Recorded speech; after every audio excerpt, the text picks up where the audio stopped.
ఇండియాలో ఒక పార్టీ కేవలం 5 రోజుల్లోనే 15 మిలియన్ ఫాలోవర్స్ సంపాదించిందంటే నమ్ముతారా?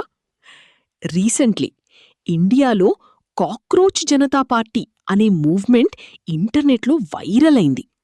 వాళ్ళు తమను అన్‌ఎంప్లాయిడ్ యూత్ వాయిస్ అని చెప్పుకుంటున్నారు. Unemployment, salary stress, Gen Z struggles గురించి మీమ్స్, వీడియోస్ పోస్ట్ చేయడం స్టార్ట్ చేశారు. కొద్ది రోజుల్లోనే మిలియన్స్ ఆఫ్ ఫాలోవర్స్ వచ్చేశారు.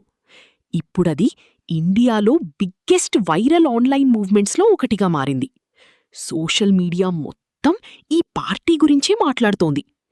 కొంతమంది ఇది ఫన్ మూవ్మెంట్ మాత్రమే అంటున్నారు. మరికొందరు మాత్రం ఫ్యూచర్ పాలిటిక్స్కి ఇదే బిగినింగ్ కావచ్చు అంటున్నారు. మరి ఇది జోకా లేక ఫ్యూచర్ పాలిటిక్స్ బిగినింగా? నా డెక్కన్ ఫ్యాక్ట్స్ ఛానల్ని సబ్స్క్రైబ్ చేసుకోండి.